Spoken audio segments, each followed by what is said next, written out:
भारत के पश्चिमी राज्य राजस्थान में बधारा के पास एक छोटा सा गांव है, अजीतपुरा। पहली नजर में ये गांव किसी आम गांव की तरह लगता है। सब ठीक ठाक, सीधे साधे लोग, अपने अपने काम करने वाले। पर जब इस गांव को करीब से देखा जाए तो इस गांव में एक अजीब सा राज छुपा हुआ है। कुछ है ऐसा जो इस गांव पे एक श्राप बन के मंडरा रहा है। पिछले कई सालों से एक अजीब सी और बेहद भयानक घटना हो रही है इस गांव में। हर अमावस्या को गांव में एक शैतानी साया निकलता है जो लोगों को उनके नाम से बुलाता है। पर किसी ने अगर जवाब दिया तो या तो वो हमेशा के लिए पागल हो जाता है, या फिर हमेशा के लिए लापता, या फिर उसकी लाश किसी नारियल के पेड़ के पास मिलती है। शाम होने को है और गांव के बीचों बीच कुछ लोग बैठ के कुछ खास और गंभीर बातचीत कर रहे हैं। ऐसा लग रहा है जैसे किसी बहुत जरूरी काम की तैयारी हो रही हो। चलो भाई, अब रात होने वाली है। पता है ना, आज अमावस्या है। हाँ पता है। अब चलते हैं घर। ना जाने किस मनहूस घड़ी में हमारे गांव को ये श्राप लग गया। श्राप? कैसा श्राप? आप लोग भी ना कैसी कैसी बातों पर विश्वास करते हैं। ये बात कही है मनीष ने, जो कि कल ही अपने शहर से इस गांव आया है अपने दादा दादी के पास अपनी छुट्टियां बिताने। दादा दादी कई दिनों से उसे बोल रहे थे कि हमारे पास आओ और हमारे साथ वक्त गुजारो, इसलिए वो कल ही शहर से अपने गांव आया है। पर उसे गांव के बारे में ज्यादा कुछ नहीं पता। अरे मनीष भाई, तुम इस बात को हल्के में मत लो। गांव के कई लोग इस बात को झेल चुके हैं और झेल रहे हैं। तुम्हें पता भी नहीं है कितना भयानक है ये। पर आखिर होता क्या है? अरे कुछ नहीं होता। अब अपने अपने घर चलो सब। और हाँ मनीष, रात को कोई अगर आवाज दे तो घर के बाहर मत जाना बस। मुझे पता है तुम इन सब बातों पे विश्वास नहीं करते हो, लेकिन चोर लुटेरे भी तो हो सकते हैं ना गांव के आसपास, तो बाहर मत जाना बस। ऐसा कह के सब अपने अपने घर चले गए।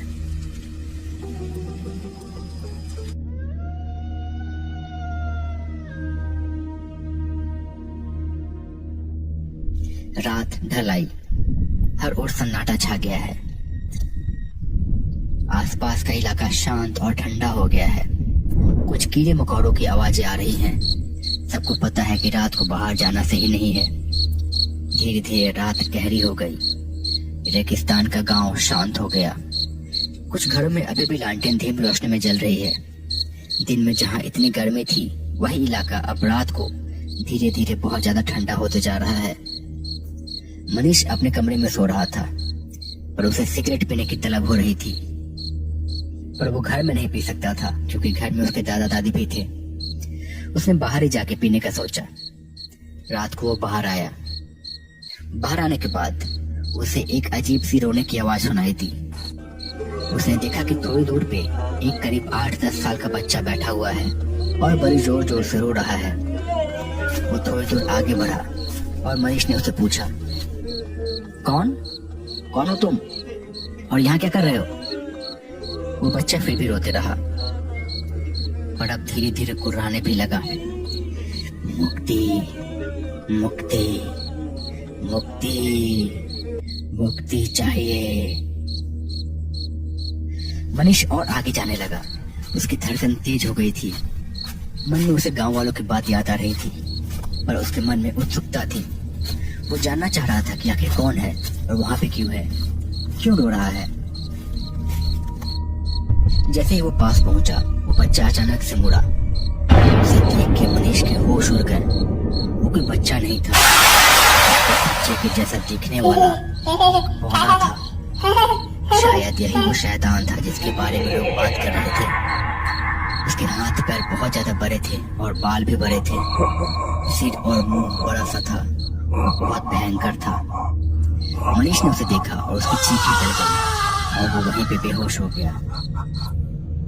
जब उसकी आंखें खुली तो उसके दादा दादी उसे घेर के खड़े थे। उन्होंने उससे पूछा कि क्या हुआ, पर मनीष ने बताया कि शायद कमजोरी की वजह से उसे चक्कर आ गया। उसके दादा दादी ने भी बात को नजरअंदाज कर दिया। पर अगले दिन से उसकी तबीयत बहुत ज्यादा खराब रहने लगी। उसे लगने लगा कि हमेशा उसके सर में दर्द रहता है, बदन अकड़ा हुआ लगता है। धीरे धीरे मनीष बहुत ज्यादा कमजोर होने लगा। उसने खाना पीना भी बंद कर दिया। धीरे धीरे उसे देख के ऐसा लगने लगा जैसे वो झुकता जा रहा है। उसका कद धीरे धीरे कम होते जा रहा है। मनीष के दादा दादी सोच में पड़ गए। उन्हें समझ में आ गया था कि कुछ तो गड़बड़ है उसके साथ। उन्होंने पास के गांव से डॉक्टर को बुलाया। डॉक्टर ने देखा और कहा, समझ में नहीं आ रहा कि क्या हुआ इसे। सब चीजें नॉर्मल है, सारे रिपोर्ट भी सही आए हैं, पर फिर भी इसकी हालत इतनी ज्यादा खराब क्यों हो रही है। खैर, इसका ख्याल रखिए। कुछ दवाई लिख देता हूँ, समय पे देते रहिएगा। मैंने इसके लिए कुछ और भी टेस्ट लिखे हैं, वो करा लीजिए।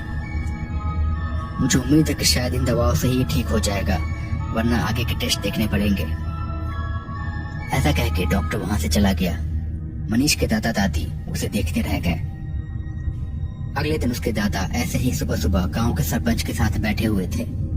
गांव में अक्सर लोग एक दूसरे के पास बैठ के बातें किया करते थे। सरपंच जी, मेरे पोते की तबीयत बहुत ज्यादा खराब हो गई है। समझ में नहीं आ रहा है कि क्या करूं। डॉक्टर को दिखाया, वैद्य को दिखाया, पर उन्हें भी समझ में नहीं आ रहा है। किसी और को दिखाना पड़ेगा फिर। उसकी तबीयत में कोई सुधार है कि नहीं? कहाँ कोई सुधार है? दिन पे दिन उसका शरीर जैसे गला जा रहा है। पता नहीं क्या हो गया है उसे। अच्छा, आपके बेटे की भी तबीयत खराब थी ना कुछ साल पहले? मुझे याद है कि उसकी तबीयत भी बहुत ज्यादा खराब हो गई थी। आपने किस डॉक्टर को दिखाया था? मुझे भी बता दीजिए, मैं भी उसे दिखा लूंगा। सरपंच ने थोड़ी देर सोचा और कहा, देखो, कभी कभी ऐसी चीजें डॉक्टर वैद्य के समझ के परे होती है। मेरे बेटे के साथ भी हुआ था ऐसा कुछ, पर तब मैंने कोई और रास्ता अपनाया था, और उसके बाद मैं एकदम चुप हूँ इस बारे में और कभी बात नहीं करता। और अब तुम्हारे पोते की जान की बात है तो तुम्हें बताता हूँ। गांव के दक्षिणी कोने पे एक तांत्रिक है। आज रात को उसके पास चलेंगे, हो सकता है वो कुछ मदद कर दे। मेरे बेटे की भी जान उन्होंने बचाई थी।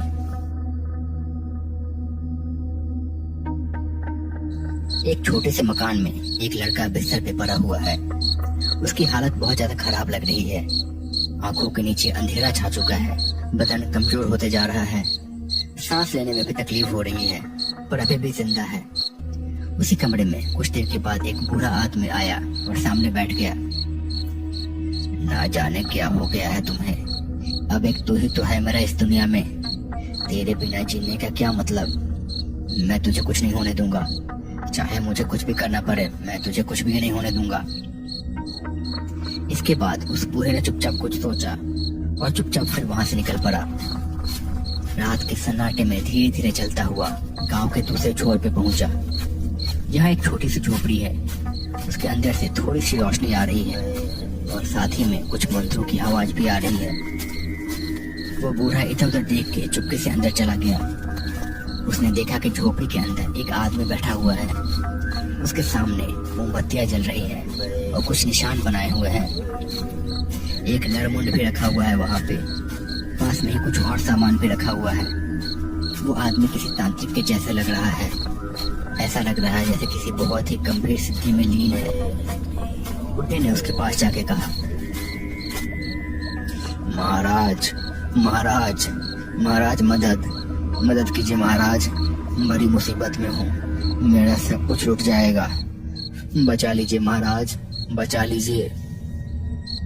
उस तांत्रिक ने अपने आंखें खोली और बोला, कहाँ से आया है? महाराज, अजीतपुरा का ही रहने वाला हूँ, आपके गांव का ही हूँ महाराज, बचा लीजिए महाराज।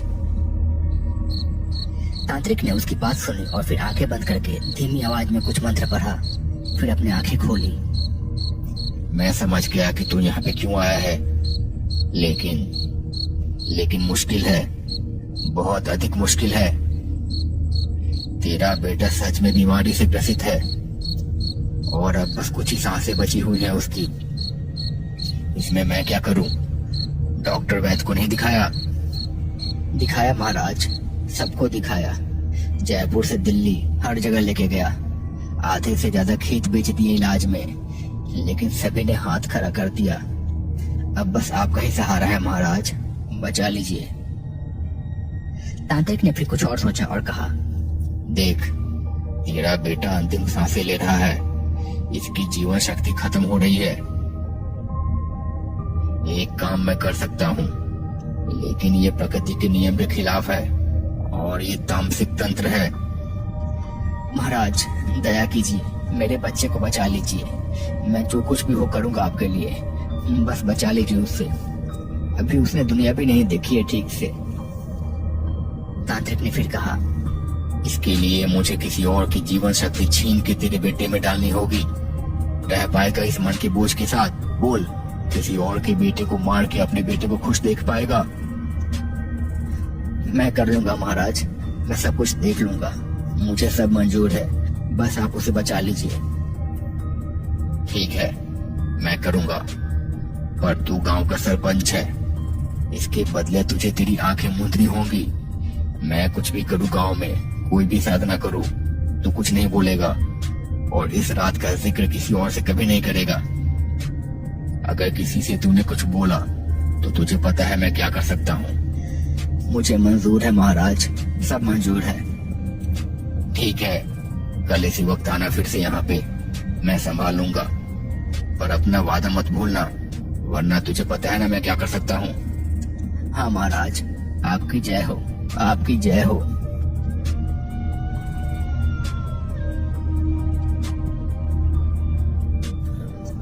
रात खामोश हो चुकी है। तांत्रिक अपनी झोपड़ी में बैठ के कुछ ऐसे ही मंत्र पढ़ रहा है। उसके पास मोमबत्तियां जल रही हैं और पास में ही एक हरे रंग का नारियल रखा हुआ है। उस नारियल पे कुछ धागे बंधे हुए हैं और काले रंग से तिलक लगाया हुआ है। कुछ देर के बाद तांत्रिक झोपड़ी से बाहर निकल आया, नारियल हाथ में लेके। एक ऐसे घर की तलाश में जिसमें कोई अकेला आदमी रहता हो और जो स्वस्थ हो। कुछ दूर टहलने के बाद वो एक घर के पास पहुंचा। ये घर टिंकू बौने का था। गांव के लोगों ने इसे पूरी तरह से अपनाया नहीं था और उसके माता पिता नहीं थे। अपने छोटे से घर में वो अकेला रहता था। तांत्रिक घर के पास पहुंचा और एक अलग आवाज में उसने बुलाया, टिंकू, टिंकू सुनो, आओ तो बाहर। कुछ देर में टिंकू बाहर आया। जैसे ही वो बाहर आया, उस तांत्रिक ने उस पर कुछ राख फेंकी और टिंकू गिर पड़ा। फिर तांत्रिक ने मौका देख के उसका गला रेत दिया और फिर नारियल को उसके पास लेके गया। फिर वो चुपचाप अपनी झोपड़ी में लौट आया। उसके कुछ ही देर में गांव का सरपंच वहां पहुंचा। ये लो नारियल, इसे अपने बेटे के पास लेके जाओ, इसका पानी अपने बेटे को पिला देना, वो ठीक हो जाएगा, पर अपना वादा मत भूलना। सरपंच ने नारियल ले लिया और ले जाके अपने बेटे को पिलाया। अगले दिन से उसके बेटे की तबीयत ठीक हो गई, पर टिंकू बौने की लाश जाने कितने दिनों तक वहीं पड़ी रही। गांव के दक्षिणी कोने पे एक तांत्रिक है, आज रात को उनके पास चलेंगे, हो सकता है वो कुछ मदद कर दे। मेरे बेटे की जान भी उन्होंने बचाई थी। हाँ ठीक है, इस समय तो जो भी सहारा दिखे अच्छा है। रात फिर से घिर आई। सन्नाटे में धीरे धीरे वो लोग किसी तरह से तांत्रिक की झोपड़ी के पास पहुंचे। अपने साथ जैसे तैसे वो लोग मनीष को भी लेके गए थे। उनके साथ एक और आदमी भी था जो कि सरपंच का वफादार था। सरपंच झोपड़ी में गया। उसने देखा कि वो तांत्रिक चुपचाप झोपड़ी में बैठा हुआ है, पर अब वो थोड़ा बूढ़ा हो चुका है, बाल सफेद हो चुके हैं और थोड़ा कमजोर भी लग रहा है। महाराज, महाराज नमस्ते, कैसे हैं आप महाराज? तांत्रिक ने उन्हें देखा और कहा, कौन हो तुम और इस वक्त यहाँ क्या कर रहे हो? महाराज, आपको याद होगा कुछ साल पहले मैं आपके पास आया था। मेरे बेटे की तबीयत बहुत ज्यादा खराब थी, आपने उस वक्त मेरी मदद की थी। हाँ, याद आया मुझे, पर मुझे ये भी याद है कि तुम्हारे बेटे को बचाने के लिए मुझे क्या करना पड़ा था, पर अब मैंने ये सब छोड़ दिया है। उस दिन के बाद से इतने साल मैं जैसे तैसे बचते आ रहा हूँ, खुद मैं उससे छुपता फिरता हूँ। वो आत्मा मेरी तलाश में है। चले जाओ यहाँ से, चले जाओ। पर महाराज, मेरे पोते को देख तो लीजिए एक बार, मैं उसे लेके आया हूँ साथ में। तभी उस कमरे में एक आदमी मनीष को लेकर दाखिल हुआ। तांत्रिक ने उसे देखा और सहम गया। दूर करो उसे, दूर करो इसे, हटाओ इसे, ले जाओ इसे यहाँ से। ये मुझे नहीं छोड़ेगा, ये मुझे नहीं छोड़ेगा। भगाओ इसे यहाँ से, भगाओ। सरपंच और मनीष के दादा को समझ में नहीं आया कि क्या हो रहा है, पर धीरे धीरे सब साफ हो गया। धीरे धीरे मनीष के कंधे पे उन्हें कुछ नजर आने लगा, एक बेहद भयानक सा बौना शैतान।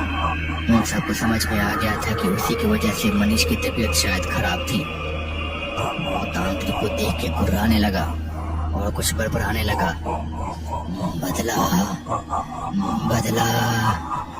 फिर अचानक से वो तांत्रिक को झपटा और पल भर में ही उसने तांत्रिक को मार डाला और उसके बाद वो हवा में ही कहीं घुल गया। शायद उसका बदला पूरा हो गया था और शायद इसी के साथ उसे मुक्ति मिल गई थी। मनीष को भी अचानक से बेहतर महसूस होने लगा और उसके बाद गांव में कोई भी घटना नहीं घटी। शायद इसी के साथ बरसों पहले जो तांत्रिक ने बौने के साथ गलत किया था उसकी भरपाई हो गई थी। तो दोस्तों, कैसा लगा आपको ये वीडियो? अगर ये वीडियो पसंद आया है तो प्लीज चैनल को सब्सक्राइब करके बेल नोटिफिकेशन दबा के ऑल पर कर लें और वीडियो को लाइक करना ना भूलें और कमेंट में बताएं कि कैसी लगी आपको ये कहानी और ये कहानी आप कहाँ से देख रहे हैं और आपका नाम क्या है। और बताइए कि नेक्स्ट वीडियो किस स्टेट पे बनाऊं। मैं मिलता हूँ बहुत जल्द एक नई कहानी के साथ। तब तक के लिए बाय बाय, अपना ख्याल रखिए।